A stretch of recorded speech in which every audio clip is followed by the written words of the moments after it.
Večeras treća gost u emisiji Nešto između, gospodin Predrag Burić, instruktor Aikida.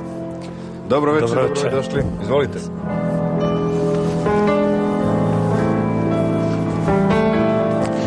Gospodine Buriću, ja moram priznati da sam ja bio malo iznenađen, jer nisam znao da je Aikido u stvari odbrambena vještina, je li tako? Jeste. Aikido je koncipiran kao vještina samoodbrane. Znači, kao odbrana od neprovociranih napada. Sve tehnike u Aikidu su takvog karaktera i ne postoji napad u Aikidu. A iz tog razloga mi je bio veoma zanimljivo.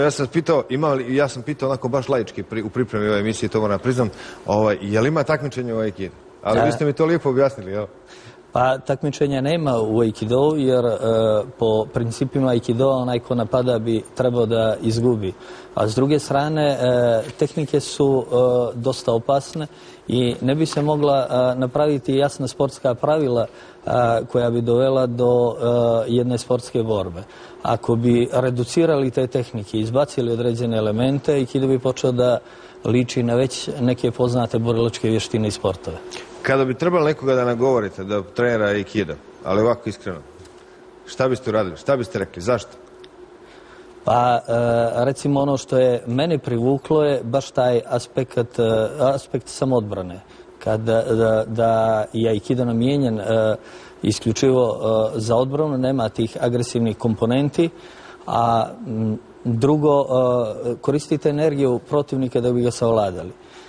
S jedne strane, to je i način života. Kada je u pitanju Aikido u Crnoj Gori, 5-6 klubova, je li tako? 5 klubova je trenutno u Crnoj Gori i svi klubovi su u Podgorici. To mi je čudno, zašto svi u Podgorici?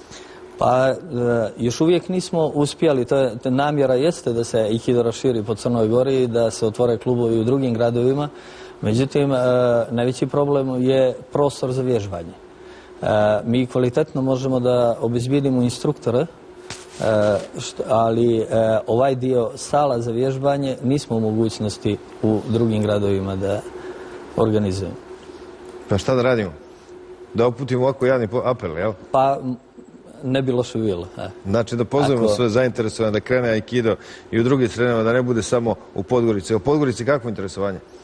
Pa u Podgorici ima interesovanja. Već više od 15 godina se Aikido vježba i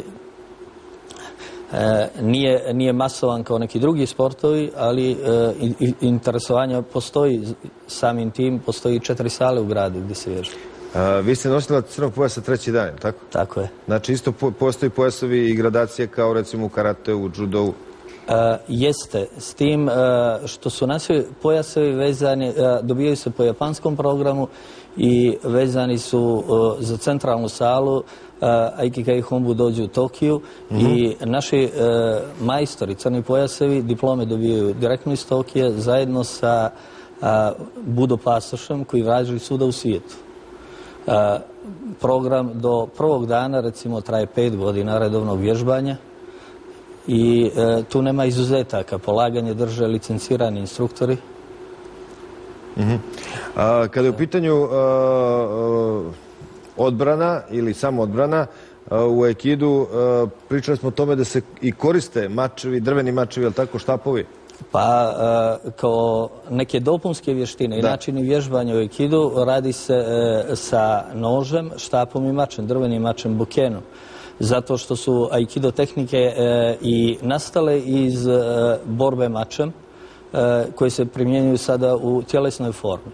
I kao dodatak tome ne spada u program za polaganje, ali se redovno vježbaju i takve tehnike koje doprinose usavršavanju Aikidoa. Kada je u pitanju Aikido u okolnim zemljama, kako je tamo stanje? Zanimljivo je da je Aikido u Crnoj Gori koliko star? 15-16 godina? 15-16 godina, najmlađa vještina, reklo bi se tako, na ovim prostorima. A ovo u okolini, Srbija, Hrvatska, Bosna? Pa Aikido je nekad u staroj državi najviše bio razvijen u Srbiji i tamo se vježba 40 godina. Tako da i mi smo nastavili saradnju sa gospodinom Mirkom Jovandićem iz Aikido saveza Srbije, koji je nosilac 6. dana. To je jedno od najvećih zvanja u regionu, uopšte u ovim dijelovima. On također drži seminare Hrvatskoj Aikido federaciji, Mađarskoj, Bugarskoj, I mi kraj mjeseca i planiramo jedan seminar sa njim koji ćemo održati 26. i 27. marta. Šta sad podrazumijeva turnir? Rekli smo nema takmičenja. Na seminarima se...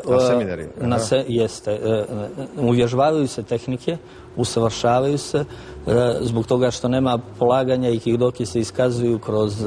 Nema takmičenja, odnosno iskazuju se kroz polaganje za pojaseve.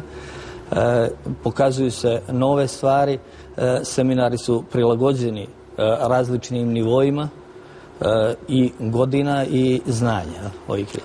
A kada su u pitanju polaznici, kada se može početi sa aikidom? Koliko treba godina? Ima li starosne granice neke?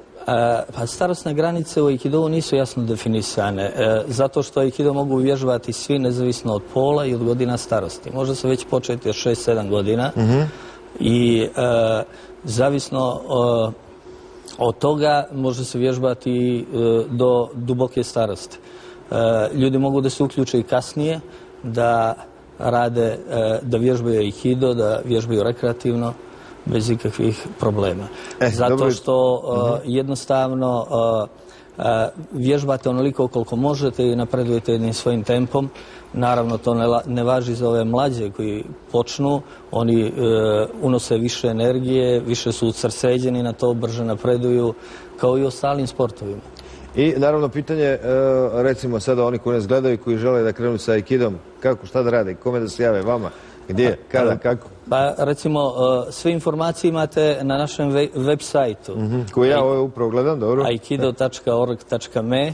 Tamo ćete naći adrese svih sala, ja mislim kontakt telefone, e-mail i možete uputiti poruku. Ja sad mogu da kažem, postoje 4 sale, jedna je u Maslinama, u mjesnoj zajednici Jedinstvo.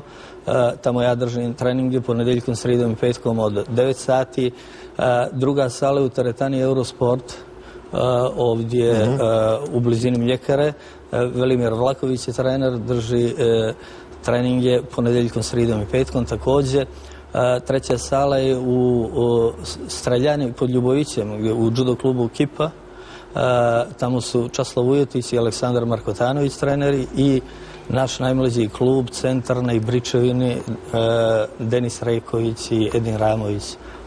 Znači, sve podatke imate na sajtu, možete da izaberete salu, počnete, možda je najbolje ko je zainteresovan da dođe na ovaj seminar, pogleda kako to izgleda. Gospodine Burić, ja mislim da smo dali sve osnovne informacije, pa ko voli nek izvoli, jel? Tako je. A ja, evo, zamolit ću Anitu da finiše, ona je lako legla, ona je totalno za ove borilačke vještine, da finiše ovu emisiju, mada smo već malo probili, ali evo, ovako da završimo emisiju na običajan način. Poštovani gledalci, bilo bi to sve. Za večerašnju emisiju nešto između. Hvala na pažnji, prijatno veče i naravno ostanite uz program Atlas televizije, a Anita kreće svaku času, samo malo se razgiba. Peđa, vi ćete ostati samo da poslušamo ovaj kraj.